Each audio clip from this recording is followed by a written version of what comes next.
I learned almost everything in this entire business from Vince. And it is tried and true things for the most part for the last several hundred years. And towards my last couple years there, we weren't doing some of the best work creatively. And I really thought they needed some kind of a change. And they got one.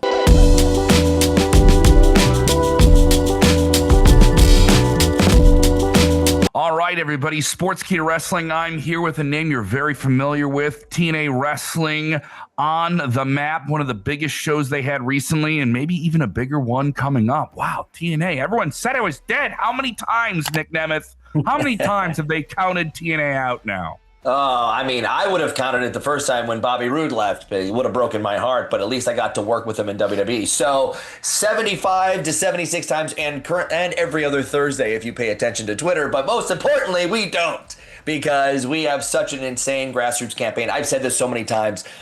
Years before I got there, the works were getting just grinding along. A piece like me, a piece like the Hardys showing up, a piece like even Indy coming out now, Joe Hendry going viral with everything, all these pieces, and then the beautiful relationship with NXT WWE, all these pieces coming together led to this huge goal that we made. We jumped. We said, hey, we're gonna keep rocking and rolling. Everybody keep hustling. No major goals. Then 6 months ago, we said, you know what? Slammiversary. Let's make this the big one that we can get everyone talking. We did it. Over 7,600 in that arena, going hot as hell from the pre-show to the final main event. And now we go, hey, all right, there's no relaxing. The next day, we instantly said, what do we start doing for Bound for Glory? And first of all, pre-sales, biggest Bound for Glory pre-sale of all time. That is the absolute coolest. That means our work is paying off for everybody else. We're not going to stop. We're not going to coast. We're going to keep rocking and rolling, so everyone is talking about it. And August 1st, this Friday, is the official on sale for the free public for everybody for Bound for Glory, and that's why we're getting this extra push out there. We want everyone to come check out the hottest damn brand in professional wrestling. Absolutely. Of course, that is coming up as well. Bound for Glory, save the date, Sunday, October 12th at the Tsongas Center in Lowell, Massachusetts, the greater Boston, Massachusetts area. All right, trying to refrain my accent there. Obviously a crazy week in the world of your interests in rock music and wrestling. I enjoyed you recently sneaking in some Black Sabbath references in a promo, which I was a big fan of and stuff like that. Before we get into the serious stuff, I did have this on my list. How many times are you able to sneak something in that you want? You are one of the most delightful smartasses on international television. You do this in WWE. You do it in TNA. I follow your work on SiriusXM. Congratulations about Pro Wrestling 24/7. It's amazing. Oh man, that's Dave LaGreca's dream has become a reality because pro wrestling is doing so well. Because all the fans needed a place to go. Congratulations to Dave. I'm so happy to be a tiny part of that. But let's get to the funny stuff. Yeah, the funny stuff. What are the funny references that you've tried to get on TV that you couldn't several. Get in? You couldn't. There was ones that you've tried because I know you. I know you were a comedian at heart. I'm a stand as well. And there's this line you're like, I can't go there. I want to, but I can't. To a fault, I would be like, you're supposed to be like crying in a promo, maybe a career on the line, and I'm like, can I get an Archer reference in right here? Or, one time I got to do, it was a very, not a hot angle. It was just something where I was brought to the announce desk, and I love doing commentary. It's one of my absolute favorite things. And doing commentary, I was just sitting there going, how many Motley Crue song references can I get in before anyone realizes next to me? And it took 5 or 6 before someone next to me was like, I know what you're doing. But it was 5 or 6. So the trick is you don't force them in there, much like a wrestling match. You don't force, I want to do these moves and get them in there. You have to be crafty about it. And that's what makes you good at the art of this is like, how can I get something I want to say this thing. It totally doesn't fit. It takes away from the show. I want to say this thing and I can make it fit if I correlate something else with a first sentence and then let the next announcer next to me set me up, and then I can weasel it in there so I'm helping the show, I'm telling a story, and also being crafty on the side. I think I ended up getting 9 Motley Crue songs in one commentary, and I will not say what year it is, so no one can go back and look at it. But it was with WWE. I think it was 9, and I was like, can I do this next week? See if I can get 10 AC/DC songs in there or something. So it is so fun, but you have to make it artful. If you force it, you're now taking away from the show. You're taking away from TV time that someone deserves. But if you can make it happen and make it absolutely apply, that just shows that you're multitasking brain-wise, and you just want the business to be better. Well, I mean, I may be too fast for love, but I'm still alive there in my own way or another. Boom, right back at you. It was very similar to that. I was dying. It was like I one or two got forced, but everything totally made sense, and I was very proud of myself. Can't imagine what they were saying to you on the headset. I'd rather not say, but yeah. So, talk to you about tag team with your brother Ryan.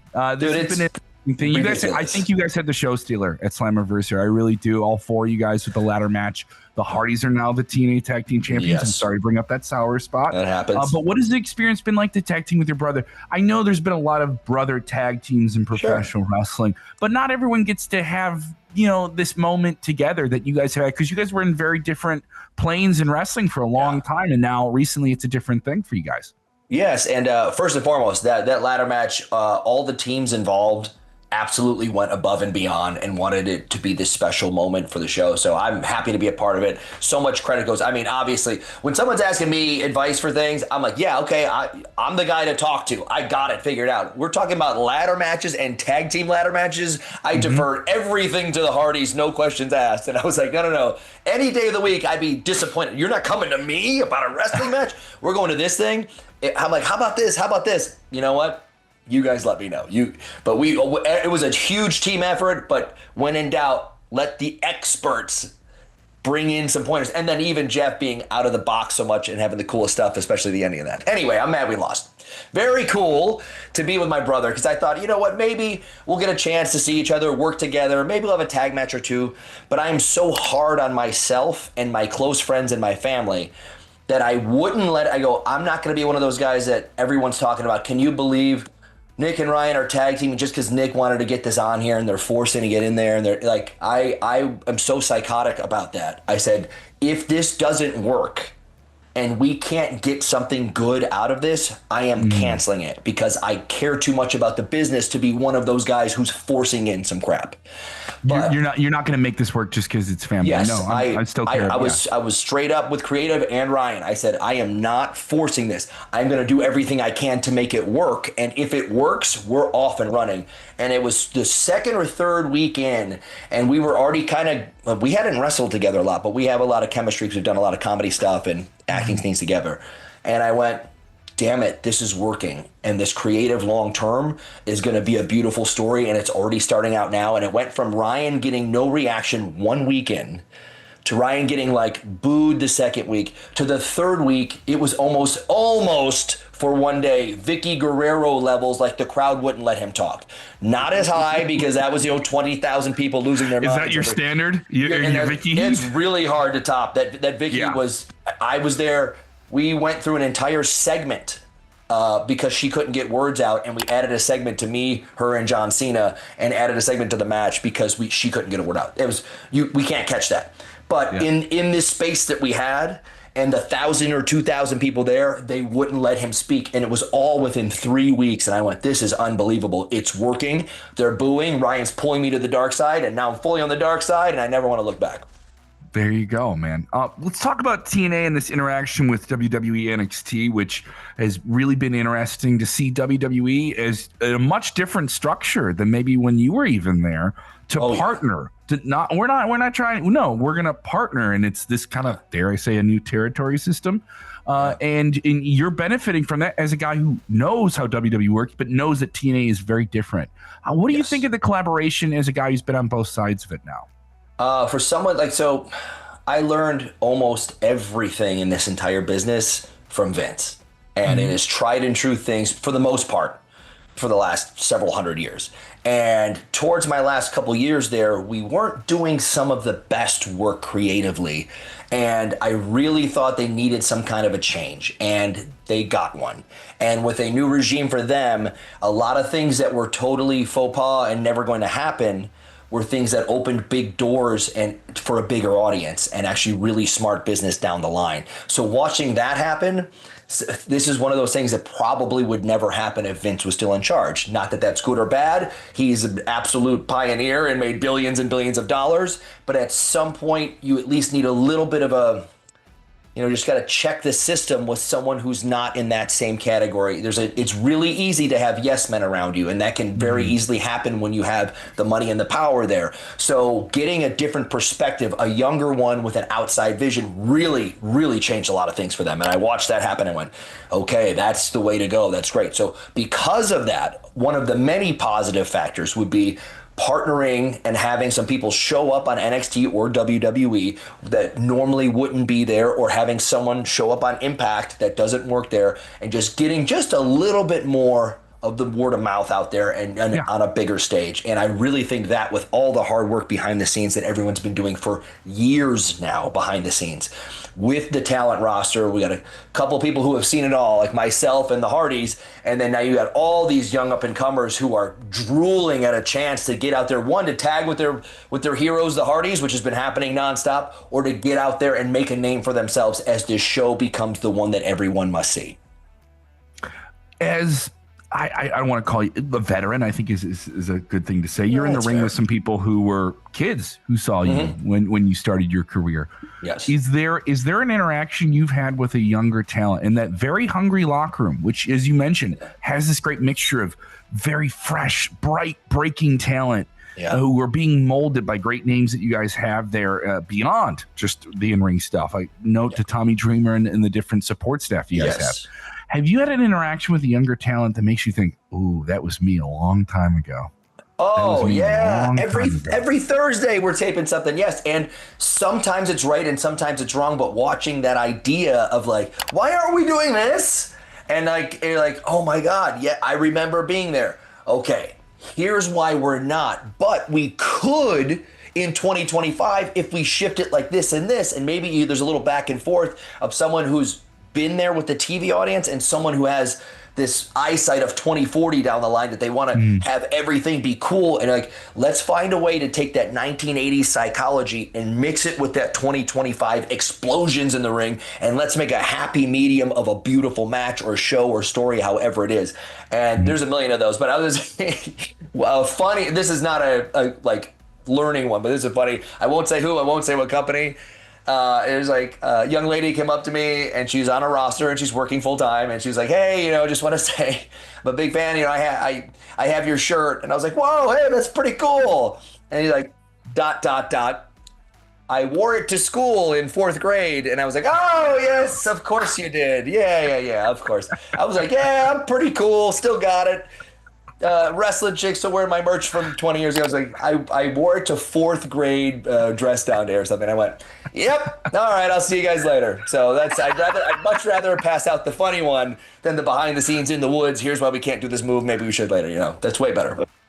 All right, I'll cross. Anything that takes me down a notch is good for everybody, I think. That's fine. Well, kickstart my heart. I can cross off my fountain of youth question.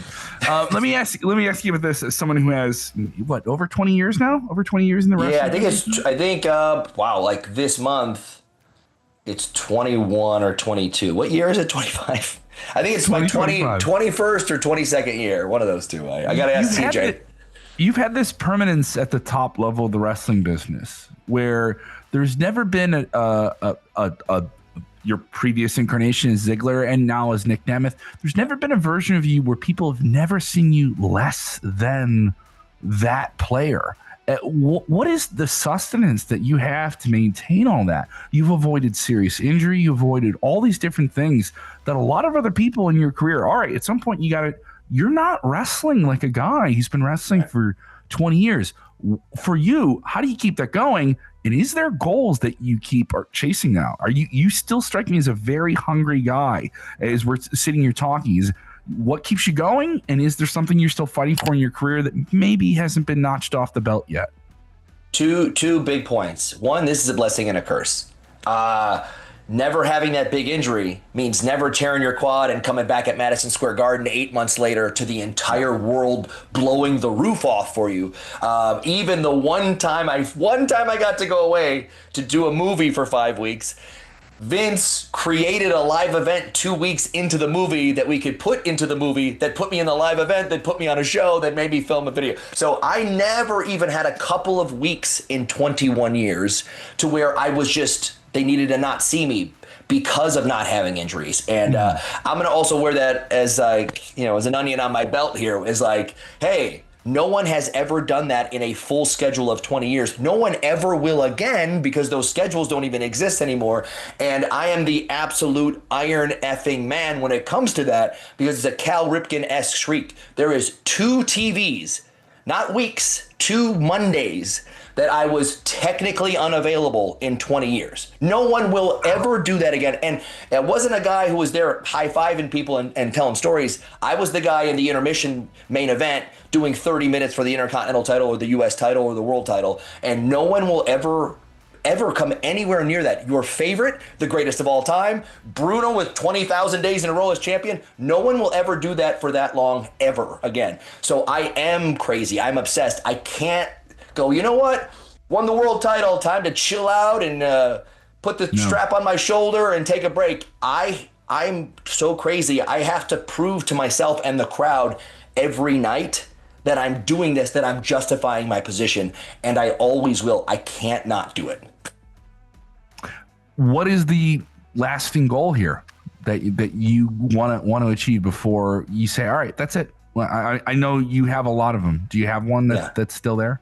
There's so many different pieces that were amazing milestones, and then I stopped because I was a little disappointed in creatively. 3-4 years, my last couple years of WWE, and I said I'm going to find a way.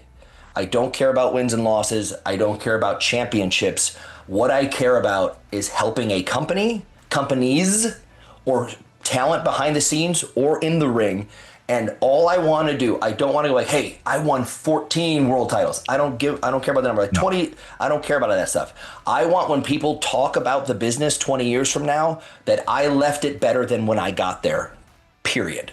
And I want everyone to think I gave to this because I did. And I want everyone to know this should be everyone's attitude every single day for this business. We're lucky to be here. We're lucky that fans come find us, and I will never, ever give less than 100%.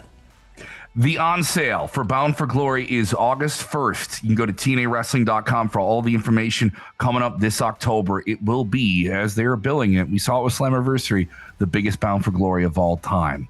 Nic Nemeth, you are truly a saint of Los Angeles, a true professional. Thank you for the time. I appreciate it. MFer of the year, you might even say. I said the F word too many times. Whoa. I would have thrown it in there just now. Yeah. You're being a real live wire here, Nick. You're being a real live. Thank you for the time, guys. Appreciate it. Thank you, buddy.